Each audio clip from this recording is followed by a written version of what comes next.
Alright, time for a special video. I'm going to be talking about when will all of the series that I'm watching / reviewing will be ending.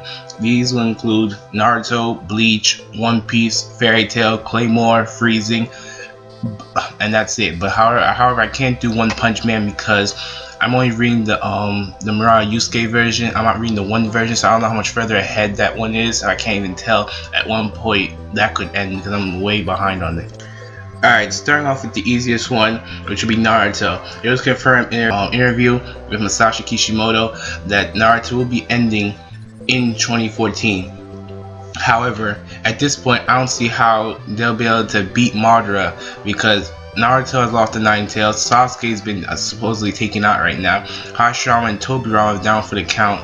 So there's no one else here who could really do it. I mean, the 5 Kages already had their chance and lost. So I don't know how Kishimoto is going to pull this one off. Alright, now for One Piece. This one, it's also very easy but hard to determine at the same time. Because we know it's going to go on for the next 10 to 15 years. That's confirmed. It'll probably end by chapter like 1200 at this point, since the halfway point was in the Marineford, which was around chapter 550-ish. So I bumped up to 1200.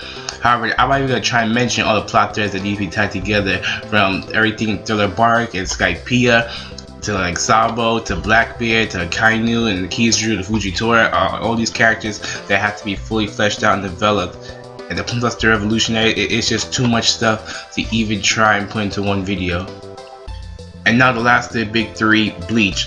Now, in another interview of Kubo a while back, he said that this 1000-year Blood War arc is going to be the longest arc in the entire series probably, and it's going to be confirmed at least longer than the Rancor War. And I did some checking back. There are 3 different points where Rancor War could start. You could be talking about when Ukiura and Yami first arrived inside the in that park in the human world. They could be talking about when Ichigo invaded Wako Mundo, or you could be talking about when the Gotei 13 and the Spas and Aizen arrived for the Fate Karakura Town arc.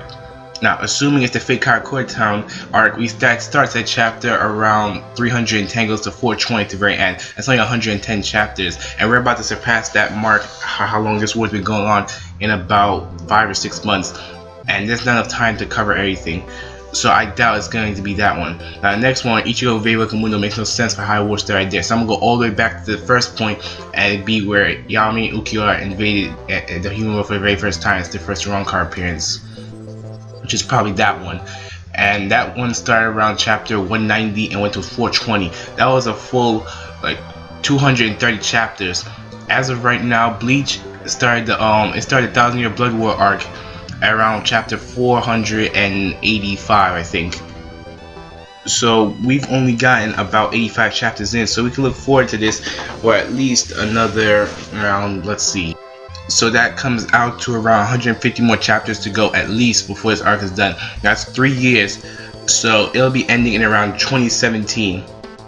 Because the things that have to be tied up are like, we need to see Yuha's backstory, we need to see how Aizen plays back into all this, we need to see Ichigo's new strength, we need to see Ryukia's new strength, we need to get more of Renji fight, we need Kenpachi out on the battlefield, and we need to see all the remaining Bankais, like captains. Like, we still haven't seen Kyoraku Bankai, or Kisuke's Bankai, or Ishin even uses Shikai at all. Plus, where the hell is Yoruichi in all of this? Now, that's a Fairy Tail. I don't really know how to judge this one, because based on how it's going, I could think that this is the last arc of the series and it could go on for another 2 or 3 years. But there's also a possibility that there's another arc after this and it's going to be wrapped up very soon, like within the next year or so. But the things that have to be wrapped up with Fairy Tail, I'll make another video discussing that just because of how much I love Fairy Tail. But as for right now, I really hope that it'll end around chapter 500, so I give it another 3 years in 2017. Out of the big 3 and the major shonens, we go into Claymore. Now Claymore is another really tough one to decide on, because right now we're in the final battle of Priscilla, and this could be the end of the show right now. But there are things that are left that we need to see, like this mainland that was mentioned back when they rebelled against the organization. I want to see what this whole, like the whole dragonkin thing they were discussing. And I want to see them actually go over to the mainland and off this island that they've been trapped on the entire show. But as it stands right now, we could end the next 6 or 7 chapters, especially since right now they're on a big hiatus and we'll be back to like March, so I could really see them gearing up for a real final battle against Priscilla somehow. But if it goes the other way and they go even deeper into this show, we could be looking at least another 30 or 40 chapters. But this series has been going for an extremely long time. It's been on since 2001. Do another 30 or 40 chapters of about 1 a month. We're dealing with about another 3 years in total. So it could end anytime this year or again 2017. And now finally, freezing. Now, we just finished up the last arc with this whole these new Nova classes that came out of attack. We got the legendary Pandoras that came to save them. But right now there's no way the series can end, because even at this point, 145 chapters in almost, we still don't know exactly what these Novas are, why they're attacking the humans or anything. So the next arc really has to focus down on what the whole scheme of the Novas, like why everything involving them has to be revealed next arc, because we've got enough out almost all the characters. We've seen Satellizer, Elizabeth, She-Phone, even Arnett and Rana even. So now we need to like go into like a full-on backstory to this Nova clash invasion, and Dr. Ali needs to start talking about things that he knows. And now just throw this one in, I'm also doing Hunter x Hunter.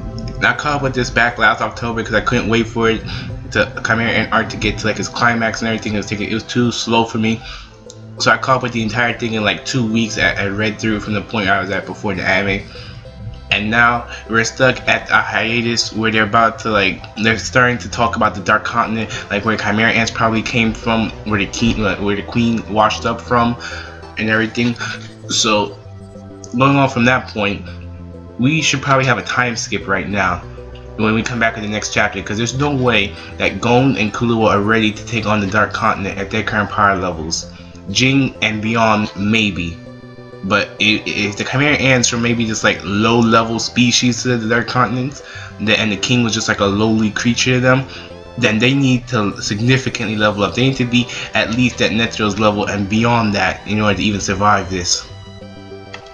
If this arc's gonna be anywhere as long as the Chimera Ant arc, and that it could easily go for when it comes back 3 full years with hiatuses in between, because Togashi he does like 20-30 chapters at a time, then hiatus, so it could go to like maybe 5 or 6 years once it finally comes back.